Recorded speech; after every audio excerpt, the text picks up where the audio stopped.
Imagine it's 70,000 years ago. You're somewhere in what we now call Central Europe, though that word central means nothing to you. The temperature drops well below freezing. Your breath crystallizes almost instantly. The ground beneath your feet is hard enough to break your tools. And you're naked. Well, mostly naked. Maybe some animal skin wrapped around your shoulders, held together with whatever fiber you could twist with your hands. That's it. Your fingers are numb. Not the dull ache of cold that makes you uncomfortable. Actual numbness. The kind where you can't feel whether you're making a fist or not. Your body is shivering so hard it feels like something separate from you, like your skin is betraying you from the outside in. You need to find shelter. You need fire. You need heat. But right now, in this moment, you have none of those things reliably. So how are you still alive to think about this? How are you not dead? How did your species not just freeze solid and become evolutionary trivia? This is the question that rewrites what we think we know about human resilience, adaptation, and the gap between what our bodies can do and what our minds trick us into believing they can do. Most of us inherit this story. Humans are basically defenseless apes who survived the Ice Age because they invented fire and clothes, and those technologies saved them. We tell this in schools and documentaries like it's simple cause and effect. Fire equals survival. But here's what gets left out of that neat narrative. Humans had already been surviving in brutal conditions for millennia before they developed reliable fire use. And even after they did, they weren't evenly distributed across the frozen world. Some populations thrived in zones that should have killed them. Some didn't. The difference isn't technology alone. It's something far stranger, and it reveals something about how humans actually work. The conventional answer is almost entirely wrong. Or rather, it's incomplete in a way that fundamentally misses what makes humans weird. Yes, clothing helped. Yes, fire was revolutionary. But there's a missing piece that anthropologists and evolutionary biologists have been slowly assembling for the past 20 years, and it changes how we should think about adaptation, about what survival actually requires, and about why modern humans are so catastrophically bad at handling genuine hardship. Let's start with what we know about the actual conditions. The last glacial maximum, the coldest part of the last ice age, hit around 20,000 years ago. We're not talking about mild winters. We're talking about average temperatures that were somewhere between 8 and 10 degrees Celsius colder than today, which doesn't sound like much until you realize that 10 degrees at those temperatures is the difference between livable and dead. Estimates for Central Europe put winter lows at -30, -40 Celsius. That's the kind of cold where exposed skin freezes in minutes. Frostbite becomes a real concern. And if you're living outside, if you're a hunter-gatherer following game across the landscape, you're not just exposed for minutes. You're exposed for hours. Archaeological evidence shows that humans were in Europe during these periods. We find their tools, their fireplaces, their bones. We know they were there. We know they survived. So the question becomes, how? The first answer that people usually land on is clothing. And clothing did matter. But here's where it gets interesting. The clothing that survived in the archaeological record is pretty basic. We're not finding evidence of sophisticated tailored garments with careful stitching until much later. What we find is bone needles, which suggests sewing. Yes, but the furs and hides they were sewing together would have been crude by modern standards. Rough. Probably not that insulating compared to what we'd expect. Which brings us to the real mechanism, something that anthropologists call behavioral thermoregulation. This is a fancy way of saying that humans didn't just survive through passive clothing and passive shelter. They survived through constant, deliberate action. They managed heat through movement, through gathering, through social cooperation, through the way they structured their days and their groups.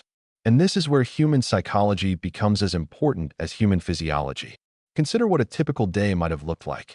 A band of humans, maybe 15, maybe 30 individuals, probably splitting into smaller units during the day, would wake up near a fire.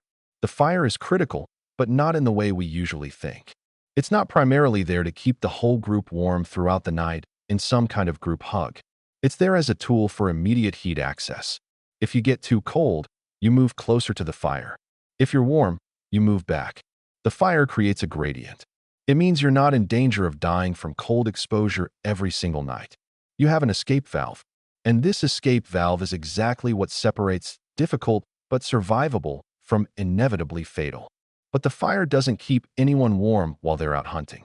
So what does movement? Vigorous, sustained movement. When you're exercising, when you're hiking across frozen terrain searching for deer or mammoth, your body generates enormous amounts of heat. We're talking about metabolic rates that can increase 5 or 6-fold from baseline. That heat production is absolutely critical. It's not incidental. It's the primary adaptation. Your ancestors survived winter by essentially running all day, by maintaining constant activity. They weren't sedentary. They couldn't afford to be. This has profound implications for how we should think about the human body. We treat modern humans like we're weak and defenseless without technology. And in a sense, we are. Our ancestors would find our sedentary, climate-controlled existence genuinely bizarre. They'd probably think we were dying. But during the Ice Age, humans weren't weak. They were adapted for a very specific kind of existence: nomadic, active, intensely caloric. They ate massive quantities of food. Archaeological evidence suggests that a single individual might consume 4 to 5,000 calories a day, possibly more. The mammoths and horses and deer they hunted were absolutely loaded with fat. They ate organ meat first: liver, brain, fat tissue, because those contain the most calories and the most essential micronutrients. They understood, without understanding it scientifically, that calories were survival. But here's where human behavior gets really interesting, and where it intersects with something we can actually understand through modern psychology. All of that activity, all of that hunting, all of that constant movement, it requires something that your body can't produce on its own. It requires motivation. It requires a reason to keep moving when it's cold and it hurts and your fingers are numb. And humans have something that other animals don't in the same measure. They have narrative. They have culture. They have meaning. We don't have direct evidence of what Ice Age people believed or how they motivated themselves. But we can make some educated inferences based on what we know about human psychology and based on what modern hunter-gatherers in harsh environments report about their own experiences. Humans are uniquely capable of enduring hardship when they believe in something. When there's a story, when there's a group to belong to, when there are rituals that mark time and create cohesion. And we have archaeological evidence that Ice Age humans engaged in all of these things. We find cave paintings dating back 40,000 years. We find burial sites suggesting spiritual beliefs.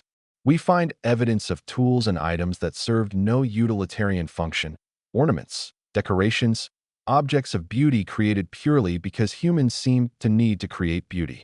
This might sound like a tangent, but it's actually central to understanding survival. Because survival isn't purely biological. It has a massive psychological component. A person who believes they belong to a group, who believes their life has meaning, who participates in rituals that connect them to something larger, that person is measurably more resilient. They recover faster from injury. They have lower stress hormones. They're less likely to engage in self-destructive behaviors. And if you're trying to survive an Ice Age, you need that psychological resilience. You need a reason to wake up and move when it's colder than your nervous system thinks is possible. There's also the matter of social cooperation, and this is where Ice Age survival intersects with something we might call distributed body heat. This phrase usually gets applied to sleeping arrangements, and yes, huddling together for warmth does help. But the real distribution of heat happens at a different level. In a group of 30 people, there's always someone having a worse day than you. Someone whose metabolic situation is compromised by illness or injury. In human groups, we have substantial evidence. Develop systems for sharing resources and burden. They take turns with the best spot near the fire. They ensure that the weakest members of the group, children, elderly individuals, sick people, have priority access to warmth and calories. This isn't altruism in some modern sense. It's pragmatism. It's understanding, at some level, that everyone survives or no one does. The second mechanism that enabled Ice Age survival relates to what we might call cognitive flexibility, the ability to recognize when conditions are bad and respond by changing behavior rather than maintaining the same patterns. This is something humans are capable of, but it's not guaranteed. People are incredibly stubborn. We see this everywhere in modern life. We continue behaviors that hurt us because they're familiar. We ignore clear danger signals because we've already committed to a particular path. But Ice Age humans seem to have possessed, or developed, a different relationship to adaptation. When they arrived in a new region with an unfamiliar climate, They didn't just try to do what had worked before. They observed the landscape. They learned what animals lived there and when they migrated. They figured out where water was available. They discovered which plants had edible seeds or roots. They adapted their toolkit. We see this in the archaeological record. As humans moved into colder regions and stayed there, their tools changed. Their strategies changed. This required a kind of intellectual flexibility that required working through novel problems without a manual. It's a form of resilience that's almost the opposite of stubborn consistency. It's a willingness to experiment, to fail, to observe the results, and to adjust. But we have to add complexity here, because the story I've told so far is still too clean. Not all groups survived. Not all humans who migrated into cold regions thrived. There are also periods where the archaeological record shows human populations shrinking, fragmenting, or disappearing from regions they'd previously occupied. Some of this might be due to climate shifts that were genuinely catastrophic, volcanic eruptions that blocked out the sun, temperature swings that happened too fast for adaptation. Some of it was probably due to genetic bottlenecks or the simple chaos of small population dynamics. And some of it might have been cultural. Groups that failed to develop the right social institutions, or that couldn't adapt their beliefs and stories in ways that motivated survival-level behavior, might have experienced population collapse not because they lacked food, but because they lacked the cultural infrastructure to maintain the kind of daily cohesion required to survive as a group. There's also substantial evidence that humans in the Ice Age had a different relationship to seasonal depression and darkness than we do. Modern humans in high-latitude regions experience significant seasonal affective disorder. Our serotonin systems don't work right in darkness. We get depressed. We withdraw. We stop moving. For Ice Age humans, this might have been a real problem. Or it might not. We don't have direct evidence either way. But what we do know is that populations maintained in these regions for thousands of years, and they seem to do so with relative stability. This suggests either that they had a different neurochemistry around light and mood, or that they had developed cultural practices that kept them engaged and motivated through the dark months. Probably both. Here's the thing about all of these mechanisms: behavioral thermoregulation, constant activity, cultural meaning-making, social cooperation, cognitive flexibility. None of them are particularly technological. They don't require fire, though fire helped. They don't require sophisticated clothing, though clothing helped. What they require is something more fundamental. They require understanding that survival is a continuous active process. It's not something that happens to you. It's something you do, constantly, as a group, with your mind and your body working together to maintain cohesion and function in conditions that your body treats as a threat. And this brings us to something almost unsettling about comparing Ice Age survival to modern human capabilities. We have better technology by orders of magnitude. We have heated buildings. We have synthetic fabrics. We have food that comes wrapped and ready. And yet modern humans are, in many ways, more vulnerable to hardship than Ice Age humans were. We're less physically capable. We tire more easily. We struggle with isolation. We're dependent on supply chains and infrastructure. A power outage lasting more than a few days is a crisis. We've optimized for comfort so thoroughly that we've almost eliminated our ability to tolerate discomfort. But this isn't a reason for despair or judgment. It's actually a source of genuine hope, because it suggests that Ice Age survival wasn't about something inherent to humans that we've lost. It was about behaviors and choices.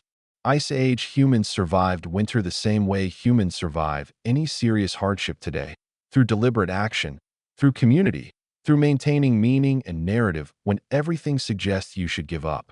The technologies were different. The scale was different. But the psychology was fundamentally similar. The counterpoint to all of this, and the one we need to sit with for a moment, is that we still don't entirely know. Archaeology can tell us a lot. We can see where humans lived and what tools they used. We can analyze bones and assess nutrition. But we can't directly know what it felt like.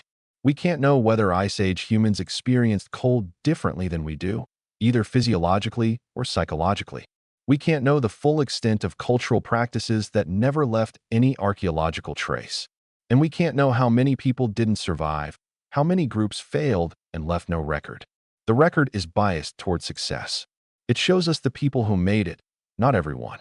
There's also the possibility that we're somewhat overestimating how cold it actually was.